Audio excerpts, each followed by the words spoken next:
Nora Speaks is a weekly podcast that tugs at the soul and consciousness of the Black community.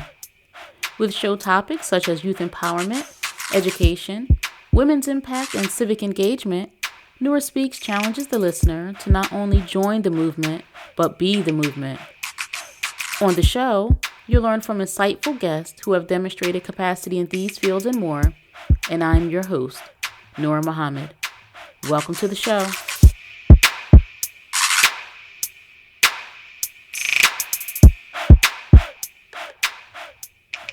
Welcome to another episode of the Nora Speaks podcast, and I am your host, Nora Muhammad. I hope that you enjoyed last week's episode. I am always grateful to be able to provide wonderful conversation, wonderful commentary. You know, I don't want to be someone just on a mic who is taking up airspace, if you will. I want to be someone who has a microphone and is affording the listener, who is affording the audience insights and ideas and knowledge and tools and tricks and resources so that we can improve our outcomes. And that is no different for this episode. And the title of this episode is Family is the Best Social Program. Family is the best social program. And, you know, I've heard it said that a job is the best social program. And I would have to respectfully disagree with that assessment. I believe that family is the best social program. So recently, I attended a forum hosted by the New Jersey Juvenile Justice Commission. And they were talking about some of the improvements to the juvenile justice system. They talked about some information that they've gleaned from doing studies and doing their own research and listening tours, kind of doing surveys. And, you know, they had recommendations based off of the feedback that they got. And they talked about, you know, where they want to go in the future in terms of dealing with and managing juvenile justice. And they had an opportunity for community members, family members, organizations to speak, you know, as they are concluding their listening tour. And as I listened to the speakers from the audience, those who had organizations, and as I listened to parents, family members, those who have been touched by the criminal justice system, had some involvement, folks who may have been formerly incarcerated, folks who've had children or siblings in incarceration. And, you know, it's occurred to me that for much of this work that we're doing with our young people, so much of it is trying to fix something that's already broken. And here we are, whether it's a church or a temple or a mosque or a synagogue, a school system, a parole officer, a probation officer, a judge, a social worker, a clinician, a counselor, a mentor. Here we are impacting these young people, or trying to impact these young people.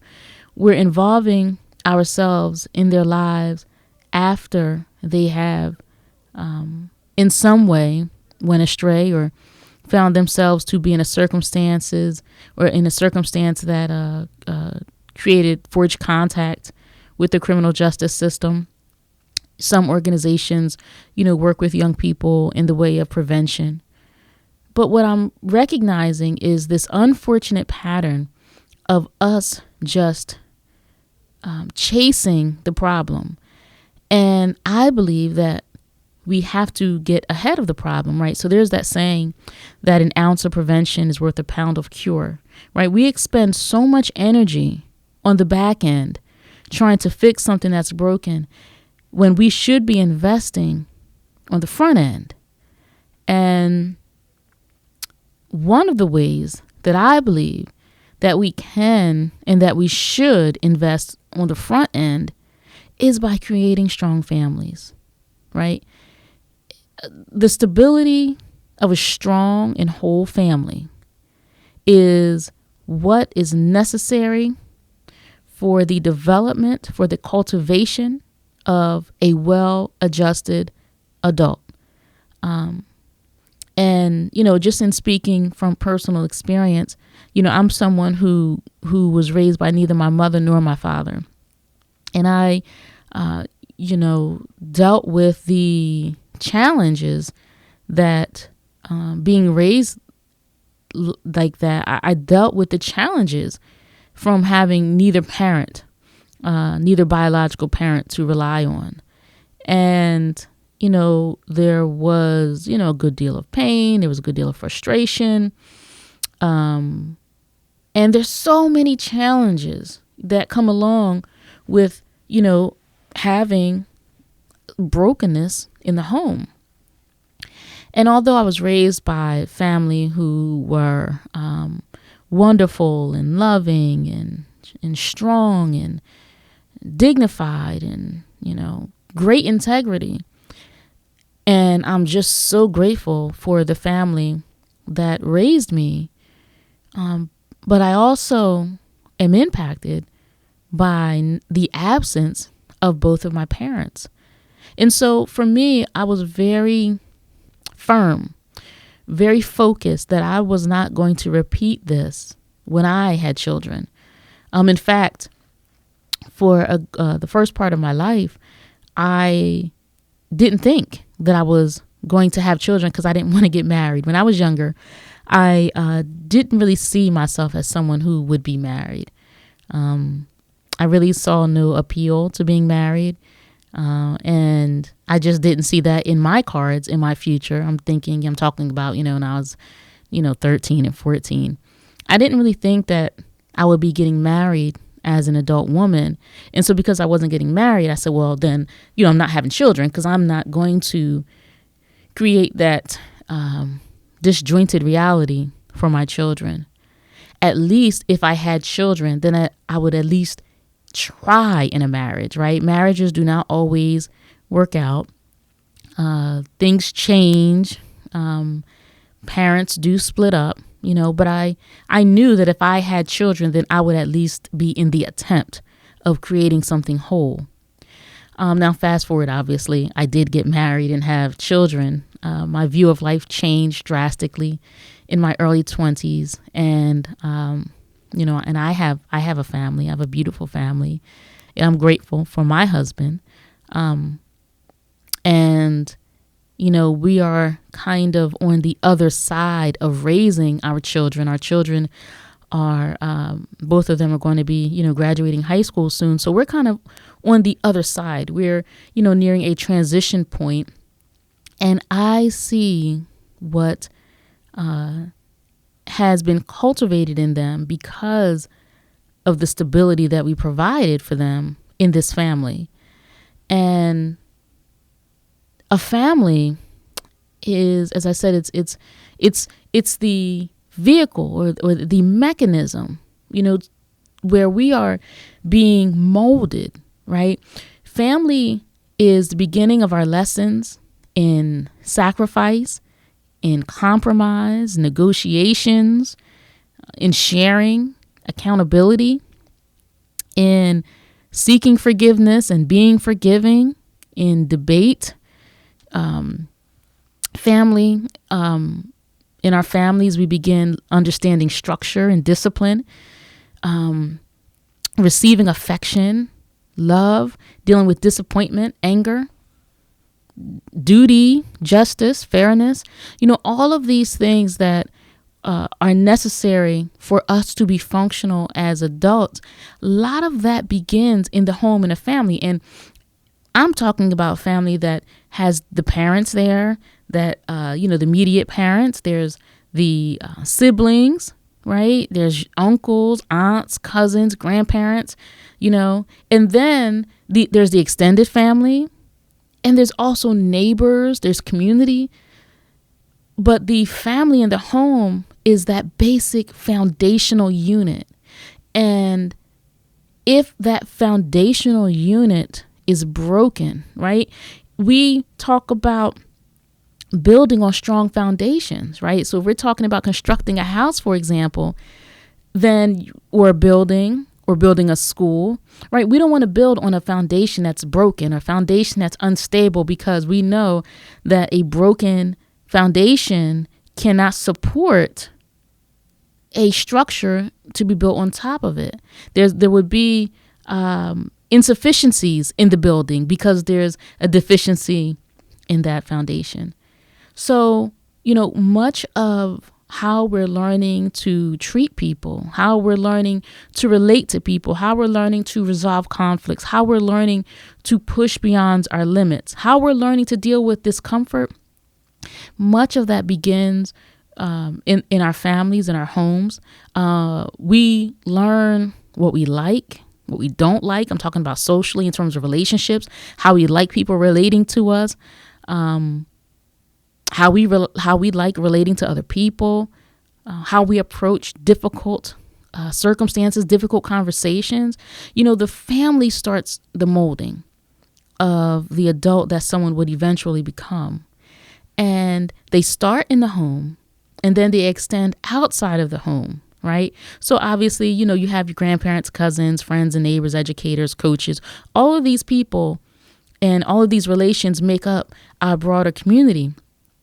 But if we are not being strengthened in the home, just through the experiences of having to relate to someone, having to share a bedroom, having to share a bathroom, having to share a kitchen, having to clean up after yourselves, having to do chores, watching parents work to provide for the family, watching parents comfort and console children and each other, watching the sacrifices that parents are making, understanding the need for discipline, right?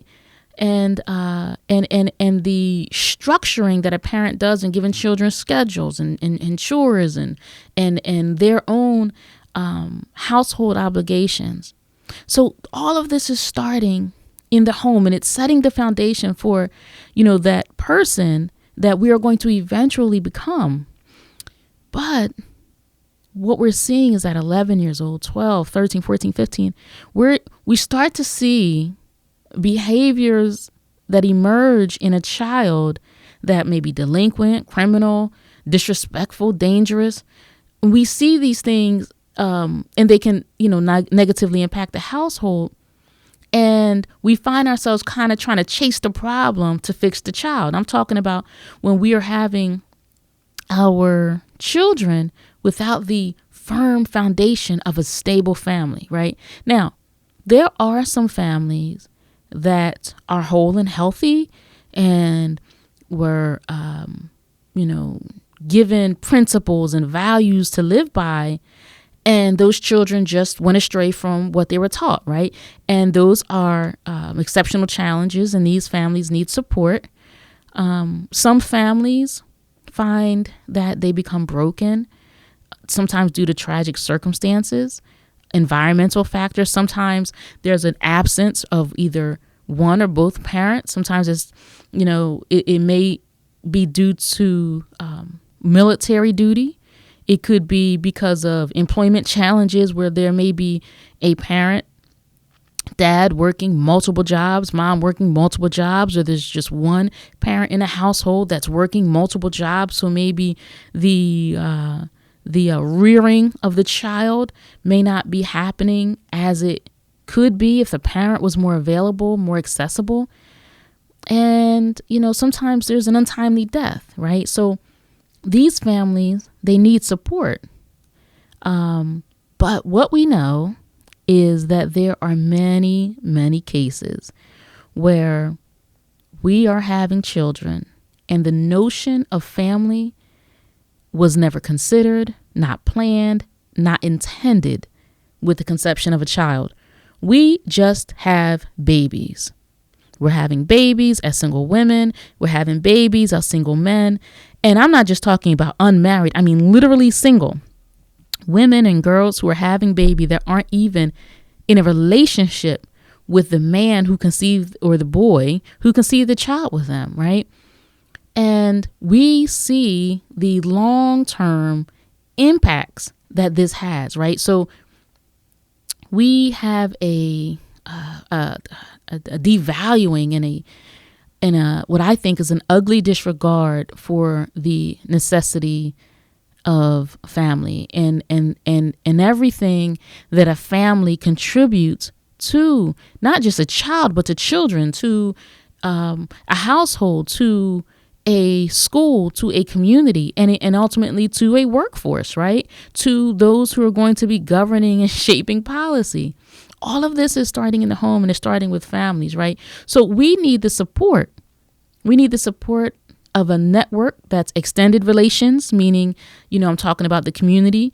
I'm talking about extended family. And we need the support of a community that is the teachers and the coaches and those people who are outside of the home that are all supporting the family. I've been to many weddings, and in weddings, in particular Muslim weddings, what I'll see or observe is the minister is, as he's giving his, speech, or as he's giving his portion of the program, his delivery of the program, he's not just marrying these two people, right, as the one to be the official, to officiate the actual wedding, but he's also counseling the community of family and friends who are there watching and celebrating with these two people coming together. And what I see with these, and it's not just Muslims, but, in with Black weddings that are really cultural, the person who is officiating is also talking to the community about how it is the community's responsibility, the family, the extended family, the neighbors and friends. It is our responsibility to support those two people who are coming together in a union. Whereas we do not do anything to create a disruption, to create any kind of negative impacts in the union of those two people. And even during those cyclical times of stress or hardship in a marriage, then the community rallies behind them. We don't kind of come behind them and further create a wedge between the two people. We do everything that we can to help that unit stay whole, right? So it is up to us to support the family. But because our society and our people are diminishing the value of traditional families, we see the adverse impacts of that, right? So because young people aren't finding stability and love and security at home, then they're going to find family in gangs. They're going to find family in pimps and traffickers. Some of them are finding their family in drugs. Some of them are finding their family in prison. Because what must happen for children? They have to know that they belong. They have to know that they're valued. They have to know that they're secured. And they have to know that they are entitled to stability. And I'll tell you, I did an episode talking about, us recruiting our youth, because sex traffickers, drug pushers, gangbangers, they recruit our children by helping them to understand that they belong, that they have a family here, that they're valued here, right? And so that's very, very attractive. Plus, they see the structure and organization that is supposed to be in a home, that's supposed to be in a family, that is often lacking. So the same thing that we are devaluing and undermining in the home, our children are still going out and seeking it because inherently that is what they need, right? So our children are being raised, they're housing insecure, food insecure, parentally insecure, financially insecure, emotionally insecure, educationally insecure, they're insecure with their safety. So if we understand what they need to be whole and to be secured, then we should create the environment in our households to foster a foundation where they can sprout, if you will, whole and strong. Now, just because you're coming up in a home that has two parents that love each other, that's supporting the children, I'm not saying everything is going to be rosy and everything's going to be perfect. It may not be rosy and it may not be perfect. But if we have families that are making up our communities, then it's not just you as your personal family trying to deal with challenges that your child is facing. So I'll give an example. My younger son, both my sons were very, very rambunctious as boys, little boys, very energetic, very rambunctious. And I remember going to pick them up from preschool and just dreading what the teacher is going to say to me, because this one didn't listen, that one didn't listen. You know, I'll say my sons were kind of those boys that they behaved when I was around, but when I wasn't around, they gave they gave the teachers a run for their money, especially they're very, very young. And so, I would just dread because, oh gosh, they're going to think I'm not raising these boys. I'm putting everything I can into helping them become decent, structured, disciplined, respectful men. This is my goal for them. I want them to be good, decent people, and I'm giving them everything I got. And I go pick them up, and the teacher's telling me that the boy told her no, and I'm just like, she probably thinks that I'm just letting this boy run wild at home, and I wasn't. And so that was preschool, and then we fast forward to elementary school, and things were kind of settling down with my older son, but my younger son still had so much energy. And there was a terrible situation that happened in school, and you heard about that. If you go back to the episode with my son, Kahar Muhammad, I believe the episode might have been called Mentorship and the Criminalization of Childhood. And we talked about a situation that happened in school where we had a run-in with the criminalization of childhood, and it frightened me to death. And the year after that terrible incident happened, my community opened our own private school that runs from pre-K through 12th grade. And my children were then enrolled in our own private school, and the rambunctiousness, the energy, all of that these children had in them, it was put to use, right? The teachers didn't see my children, especially my younger son, they didn't see them as these bad kids, these kids that don't listen. They said, okay, these children have these strengths. Let's see how we can cultivate them and use these strengths in their learning environment. And let's also see how we can help them install or download structure and discipline. And so fast forward, I'm watching my children settle down, calm down. And what I'm so grateful for is I had a community who loved me, who loved my children, who understood what a Black child needs in the educational system, and they worked with them, right? So this is what I'm talking about when I say the community also must support the family. We're doing everything we can at home. Maybe we're not doing everything, but we're really working and doing our best to help our boys, be respectful and obedient when they're outside of our presence. And it didn't always work, right? But when they were put in an educational environment with people who also shared these same values, who knew the importance of family, who knew that this was a family that really was working together to create a stable and loving home.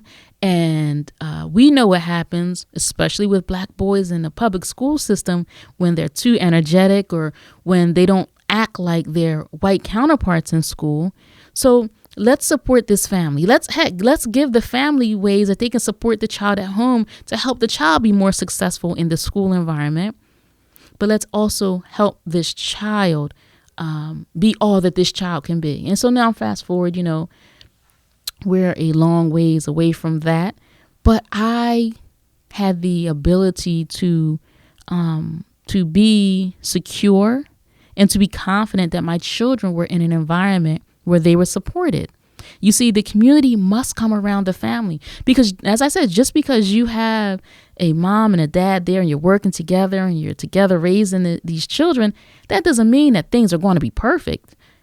But we have a better chance at positive outcomes, successful outcomes with our children when we start them off with a firm foundation and a base that is stable, right? So, this has been really on my mind in talking about the best social program for, the best social program is a family. It's been on my mind actually for months, and I didn't record the episode when it was first, put in my belly. But I came across some research recently that really speaks to what I'm talking about with the family as the best social program. And so there was some research that was done. I think this was done in 2010, and it was a study that looked at what they call unmarried fertility.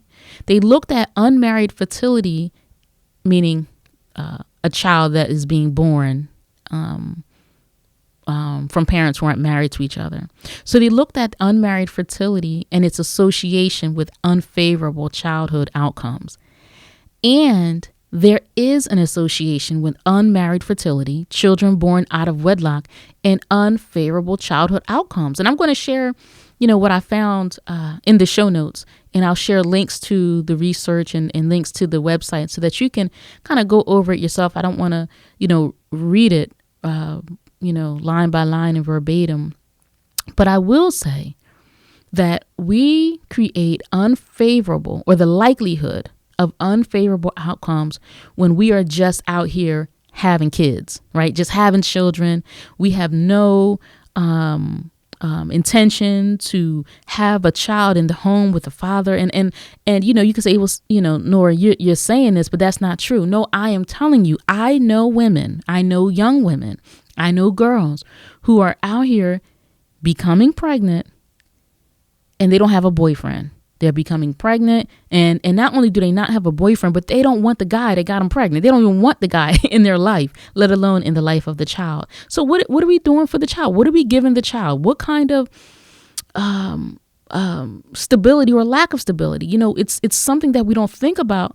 And in this study, it shows that the less value that a society or a culture puts on married births, meaning children being born to parents that are married, the less value we put on that, the higher the unwed birth rates, and then the higher the outcomes are that are criminally involved for these children. And sometimes I'm not just talking about criminal activity, I'm only talking about murders. There's an increase in future murders based on the out of wedlock births. And so this isn't just something that was kind of brewing in my own mind. There's evidence that is behind this, and it's not necessarily social scientists, but these are economics or economists that are studying this and that have produced this outcome. And so one thing that I thought was very interesting is this one line, and I'll read it to you. It says that children born to unmarried mothers generally receive lower human capital investments because the contractual partnership between the parents is less stable and sometimes non-existent. I'm going to read that again. Children born to unmarried mothers generally receive lower human capital investments because the contractual partnership between the parents is less stable and sometimes non-existent. And I'm telling you, these girls are out here with these guys. The guys have no intention, obligation or responsibility to the woman. The woman has no obligation, responsibility to the man. They're not in any kind of partnership that is beyond a sex. And even that can be a temporary relationship. The sexual relationship could be a temporary relationship, and there is no communication. There's no intention one for the other. And so then we have a child that is born. The father is MIA, or in and out of the child's life at best. The mother is young, getting public assistance, maybe she stays in school, she graduates high school, and she gets a job, and she could be disposable in that job. And then a child gets sick, has to go to the doctor. Well, the mother now has to take off work. Now the mother is insecure at her job. Now she's stressed out, and she's taking her child to school or taking her child to the child care center. The child is sick. The child stays sicker longer. The child impacts other people with his or her illness. Other children get sick. And so what I'm saying is we create unfavorable outcomes when we do not anchor our children in families. A family, the parents of a child, are the key determinants to the child's welfare and the child's outcome. We cannot continue diminishing the value that family has. Family in the home, our extended family beyond the home, our neighbors, our friends, our community, our educators, our teachers, our coaches, our clergy. All of this factors in to what is creating a strong community that's going to support the family. But we have to do our part. We can't run to social service organizations now that our 12-year-old daughter is not coming home, but we've ignored our daughter the first 3, 4, 5, 6, 7 years of our lives because we're out there in the streets living our life, and we're not raising her. We're not giving her attention. Her father's not around. And as I said, our children are going to find family. They're going to find the family in the gangs. They're going to find the family in the person that's sexually exploiting them. They're going to find the family in the prison. They're going to find the family in the drugs. They're going to find the family in the streets. And so then we say, well, we can't do anything with this child. She doesn't listen. What stability are we creating for our children? I want us to stop ignoring the importance of family. There's this narrative that we have or that we've accepted or that's pushed to us that family, that men and women coming together in a union is so insignificant. We like weddings. We like weddings. We like getting dressed up for weddings. We love the dances that they do at weddings, but we don't like families, not as much as we should. And we have to get back to that. We have to get back to valuing family. And look, maybe you didn't do it the right way or didn't do it in the most orderly way, but work on creating a community or connecting yourself to a community that's going to support you in the rearing of your child, right? We can't continue just be a bunch of individuals. And that's why I use my example of my family that sure, we have in our home, there's a mother and there's a father. We have extended family, but we also needed the support of our community to help my children have the proper support in their educational setting. And they got it because we are not just trying to be an individual family. We want to be connected to a community, and our community has supported us. So I don't want us to overlook. Maybe we don't understand. Maybe someone never told us. I remember when I was young, I didn't get it. I didn't get the value of family. But as I got older, when I was in my early 20s, my late teens, I really began to see the beauty and the significance in a family. And I knew enough to know that not having the stability of a family was damaging because I was the manifestation of that brokenness. I was the manifestation of that, and it didn't feel good, and I didn't like it. So I knew enough not to repeat that cycle. But once I saw how beautiful a family is, and once I saw the role that a family has in a community, well, I wanted to be a part of that, and I wanted to have a contribution. And so I'm just very happy that my husband and I did as we did, and we have this wonderful family, and we're connected to a broader community.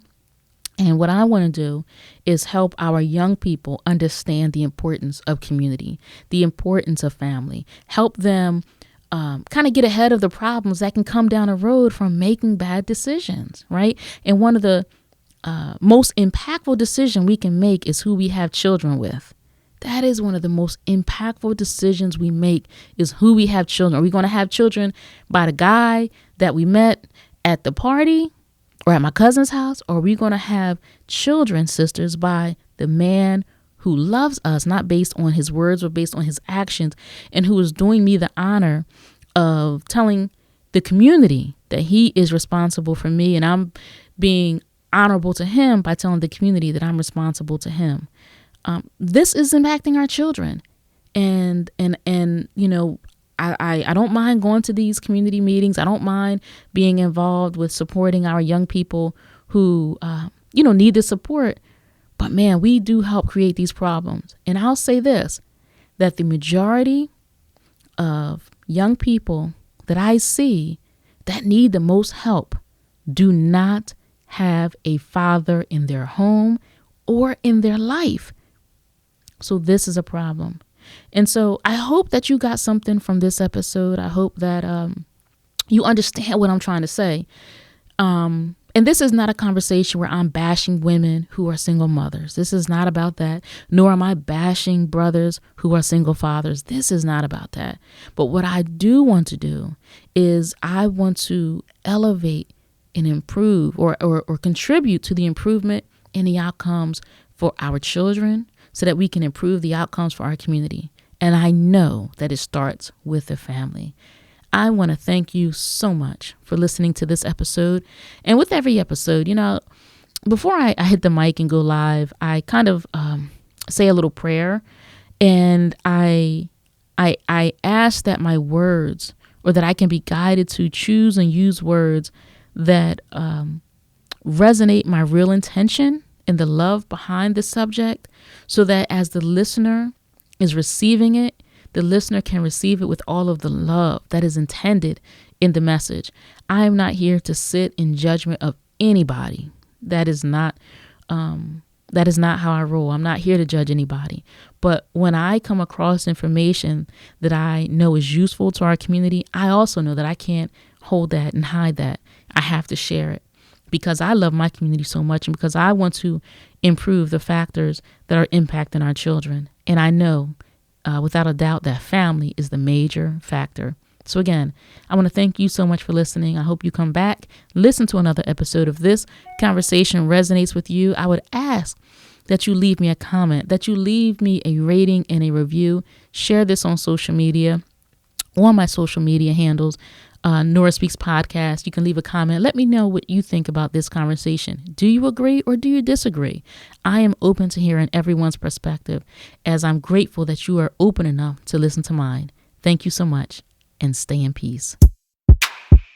Thank you for listening to another episode of the Nora Speaks Podcast. Be on the lookout for a new episode coming at you fresh next week.